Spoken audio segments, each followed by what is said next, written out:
Friends, ഇതൊരു 5.1 amplifier ആയിരുന്നു. ഇപ്പോൾ ഞാൻ ഇത് 4.2 ആംപ്ലിഫയർ ആയിട്ട് ഉപയോഗിക്കുന്നു. ഇതിൻ്റെ കംപ്ലയിൻ്റ് എന്ന് പറഞ്ഞു കഴിഞ്ഞാൽ ഇതിൻ്റെ ബ്ലൂടൂത്ത് മോഡ്യൂൾ കംപ്ലയിൻ്റ് ആയതാണ്. പുതിയ ഓണിട്ട് കഴിഞ്ഞാൽ വർക്കിംഗ് ആണ്. ഇതിനകത്ത് ഞാൻ കുറച്ച് അപ്ഡേഷൻ നടത്തിയിട്ടുണ്ട്. അത് എന്തൊക്കെയാണെന്ന് ഞാൻ പറഞ്ഞുതരാം. ഇത് വാങ്ങിച്ചപ്പോഴുള്ള ട്രാൻസ്ഫോമർ ഇതല്ലായിരുന്നു. ഇതൊരു ഐഫൈ സിസ്റ്റത്തിൻ്റെ ട്രാൻസ്ഫോമറാണ്. പിന്നെ ഇതിൻ്റെ എക്സ്ട്രാ ഞാനൊരു സബിലേക്കുള്ള ഫിൽട്ടർ ബോർഡും കൂടെ ഞാൻ ആഡ് ചെയ്തിട്ടുണ്ട്. പിന്നെ ഇത് സബിൻ്റെ ബോർഡായിരുന്നു. ഇത് ഞാൻ സ്റ്റീരിയോ ബോർഡായിട്ട് ഇപ്പോൾ ഉപയോഗിക്കുന്നു. അപ്പോൾ നമുക്ക് ഇതിനകത്ത് സബിൻ്റെ ബോർഡ് ആയതുകൊണ്ട് തന്നെ ഇവിടെ ഒരു ഫിൽട്ടർ സ്റ്റേജും കൂടെ വരുന്നുണ്ട്. അങ്ങനെ ഇതും അങ്ങനെ രണ്ട് പ്രീ ഔട്ട്, സബിലേക്കുള്ള രണ്ട് പ്രീ ഔട്ട് ഈ ആമ്പിലുണ്ട്. പിന്നെ എക്സ്ട്രാ രണ്ട് സ്റ്റീരിയോ ബോർഡ് കൂടി ഞാനത് ആഡ് ചെയ്തിട്ടുണ്ട് ശക്തിയുടെ. മൊത്തം നമുക്ക് 4 ഔട്ട്പുട്ടാണ് ഈ ആമ്പിൽ നിന്നുള്ളത്. പിന്നെ 2 പ്രീ ഔട്ടും സബിലേക്കുള്ളത്. പിന്നെ ഇതിനകത്ത് 5 ചാനലിൻ്റെ ഗെയിനർ ബോർഡ് ഞാൻ ആഡ് ചെയ്തിട്ടുണ്ട്.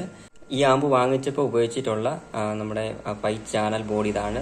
ഇത് മാറ്റിയിട്ടാണ് ഈ 2 ബോർഡും ആഡ് ചെയ്തിട്ട് പിന്നെ സബിൻ്റെ ബോർഡ് ഇത് സ്റ്റീരിയോ ആക്കി മാറ്റുകയും ചെയ്തു. ഈ ശക്തിയുടെ ബോർഡിൽ ഉപയോഗിച്ചിരിക്കുന്ന ട്രാൻസിസ്റ്റർ എന്ന് പറഞ്ഞു കഴിഞ്ഞാൽ C5200 A1943 ട്രാൻസിസ്റ്ററാണ് ഈ ബോർഡിൽ ഉപയോഗിച്ചത്. അത് ഞാൻ മാറ്റിയിട്ട് നമ്മുടെ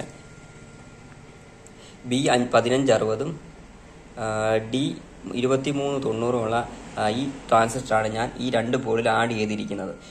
ഈ ട്രാൻസിസ്റ്ററിനെക്കാളും നല്ല പവർ ഔട്ട്പുട്ട് ഈ ട്രാൻസിസ്റ്റർ ആഡ് ചെയ്തപ്പം കിട്ടുന്നുണ്ട്. ഇത് പഴയൊരു പൈനിയറിൻ്റെ AV റിസീവറിൻ്റെ ആംപ്ലിഫയറിൽ വരുന്ന ട്രാൻസിസ്റ്ററാണ്. ഇതാണ് ഞാൻ ഈ 2 ബോർഡിൽ ആഡ് ചെയ്തിരിക്കുന്നത്. ഈ ബോർഡിൽ ഉപയോഗിച്ചിരിക്കുന്ന ട്രാൻസിസ്റ്റർ എന്ന് പറഞ്ഞു കഴിഞ്ഞാൽ ടിപ്പ് 2955 ടിപ്പ് 3055 ട്രാൻസിസ്റ്ററാണ് ഇതിൽ ഉപയോഗിച്ചിരിക്കുന്നത്.